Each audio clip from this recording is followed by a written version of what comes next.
માહિતી બદલ તો અન્ય પણ મહત્વપૂર્ણ બ્રેકિંગ સામે આવી રહ્યા છે। અમિત શાહ અત્યારે સંબોધન કરી રહ્યા છે, જોઈએ સીધા ત્યાં। बहुत सुंदर उसकी जरूरियात का व्याख्यान किया था। उन्होंने कहा था राजभाषा हिंदी के बिना ये राष्ट्र गूंगा है, हिंदी ही राष्ट्र को बोलता कर सकती है। बहुत बड़ा वाक्य है। हमारी स्वभाषाओं के गौरव को महात्मा गांधी ने एक ही वाक्य से पूरे विश्व के सामने रखने का काम किया था। और मैं आज कहता हूं मित्रों, हिंदी हमारे मन की भाषा है, हिंदी हमारे राष्ट्र प्रेम की भाषा है और हिंदी आम हिंद के जन की भाषा है, आम जन की भाषा है। हमें इसको आगे बढ़ाना है।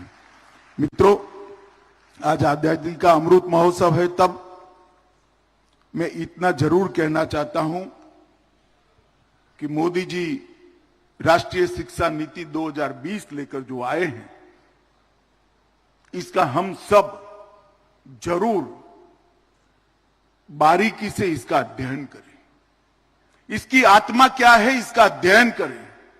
मोदी जी ने नई शिक्षा नीति में, राष्ट्रीय शिक्षा नीति 2020 के अंदर सबसे बड़ा भार अगर किसी चीज पर दिया है तो उस पर दिया है कि प्राथमिक शिक्षा और इसके आगे की शिक्षाओं में भी स्वभाषा का सबसे बड़ा उपयोग होना चाहिए।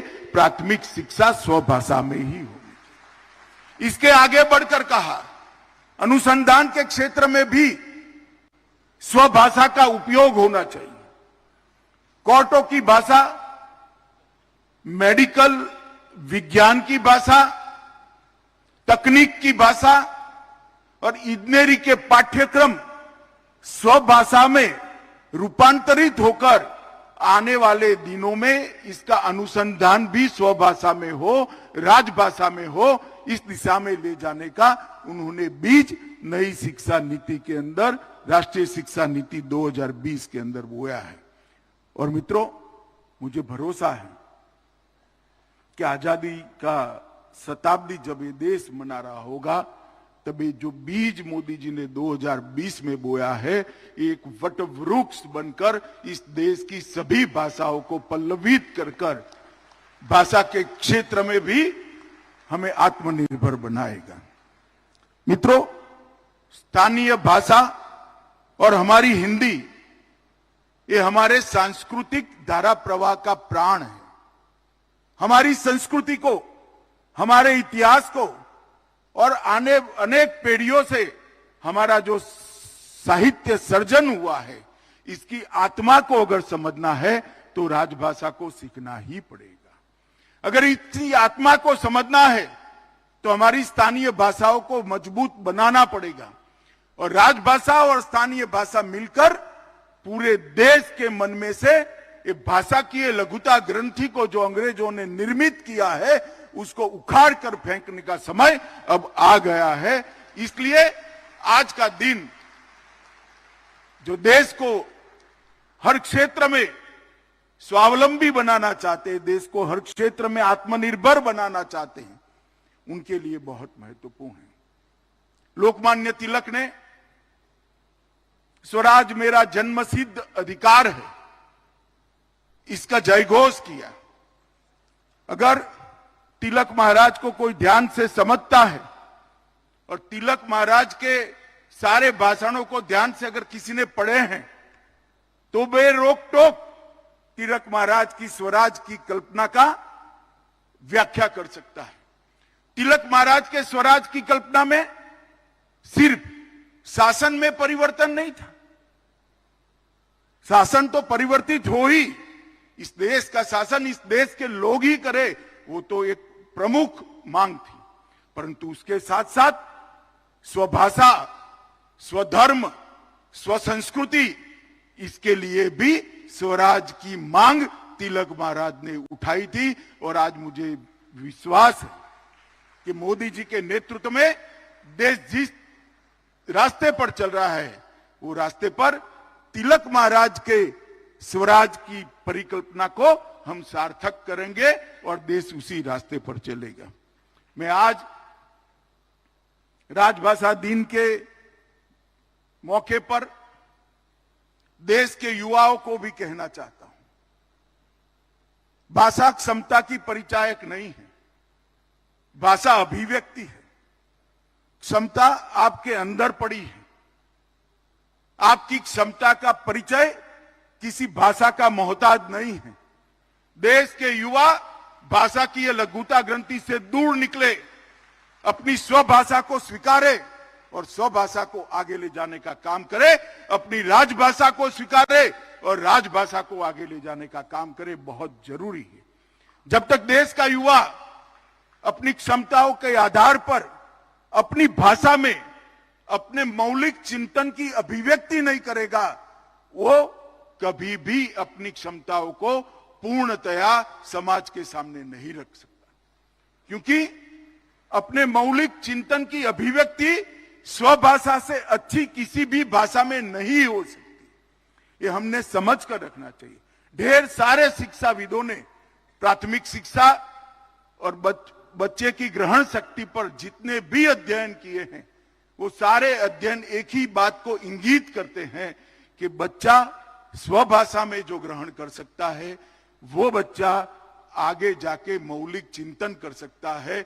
और मित्रों, जो मौलिक चिंतन कर सकता है वो ही अनुसंधान कर सकता है, और जो अनुसंधान कर सकता है वो ही क्षमता प्राप्त कर सकता है। ये पूरी श्रृंखला को भाषा के बगैर पंगु बनाने का काम आगे चलने वाली सरकारों ने किया है। मोदी जी ने एक भी शब्द बोले बगैर विश्व में जहां जहां भी मंच मिला, गौरव के साथ हिंदी में पूरे विश्व को संबोधित किया है। और मैं कह सकता हूं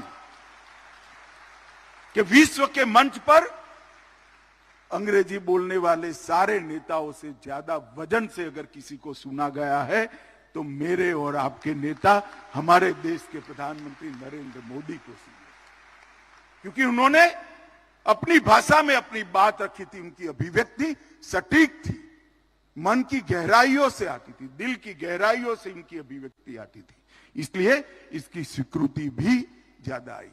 मैं आज अभिभावकों को भी, बच्चों के अभिभावकों को भी एक बात करना चाहता हूं।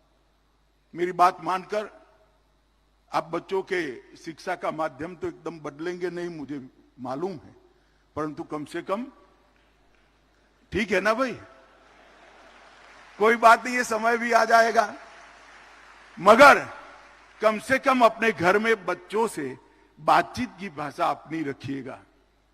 अगर बातचीत के माध्यम से भी राजभाषा सिखा दोगे, बातचीत के माध्यम से भी गुजराती, मराठी, तेलुगु, तमिल, मलयाली सिखा दोगे बच्चों को, तो वो बच्चा अपना रास्ता आगे ले देगा, क्योंकि पूरा देश ही करवट बदल रहा है, तो आपका बच्चा भी इसके साथ जुड़ने वाला है।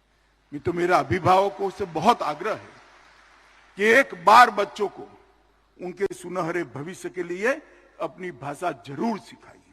जब तक आपका बच्चा स्वभाषा नहीं सीखता है, वो देश की संस्कृति से नहीं जुड़ सकेगा, देश के इतिहास को नहीं समझ पाएगा, और देश की संस्कृति को इतिहास से जुड़े बगैर वो ये देश के नहीं जुड़ पाएगी, इसकी जड़ें इस देश से नहीं जुड़ सकती। इसलिए मैं अभिभावकों को भी ये कहना चाहता हूं कि आपके बच्चे को आप स्वभाषा जरूर सिखाइए। मित्रों, आज यहां पर एक हिंदी से हिंदी बृहद शब्दकोश, जिसका नाम हिंदी शब्द सिंधु रखा है, इसका पहला संस्करण लोकार्पण किया गया है। मित्रों, आज जो बात मैं करने जा रहा हूं, इसमें हिंदी के खाटी विद्वान शायद मुझसे मतभेद करेंगे। मैं उनको करबद्ध निवेदन करना चाहता हूं कि मेरे भाव को जरूर समझें। मित्रों, हिंदी को अगर लोकभोग्य बनाना है, देश और दुनिया में स्वीकृत बनाना है, तो हिंदी के शब्दकोश को बृहद बनाना पड़ेगा, बहुत विस्तृत बनाना पड़ेगा। कोई भी भाषा दूसरे शब्द के दूसरी भाषा के शब्द लेने से लघु नहीं होती है, वो गुरु होती है, बड़ी होती है। हमने भी हिंदी को लचीली बनाना पड़ेगा। हिंदी को लचीली बनाए बगैर हिंदी को हम आगे नहीं बढ़ा पाएंगे। दुनिया का नियम है, संसार का नियम है, जो समय के साथ नहीं बदलते हैं वो समाप्त हो जाते हैं। हिंदी को स्वीकृत बनाना पड़ेगा। अनेक भाषाओं से इसमें हमने शब्दों को लिया है जो आज की बोलचाल के शब्द बन चुके हैं। इसको हिंदी ने भी स्वीकारना पड़ेगा। हिंदी के शब्द को भी दुनिया की 70 से ज्यादा भाषाओं ने स्वीकारा है। हमने भी ये बड़प्पन दिखाना पड़ेगा। भारत की स्थानीय भाषाओं के सारे शब्दों को, जो हिंदी के आम बोलचाल के शब्द बन चुके हैं, इसको स्वीकार कर ये बृहद हिंदी शब्द सिंधु का संस्करण आज लोगों के सामने रखा है।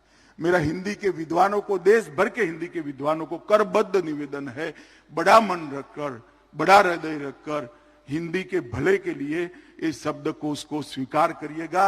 आपकी स्वीकृति के बगैर वो आगे नहीं बढ़ पाएगा। जब तक हम हिंदी को लचीला नहीं बनाएंगे, हिंदी को सर्व स्वीकृत नहीं बनाएंगे, हम हिंदी को आगे नहीं बढ़ा सकते।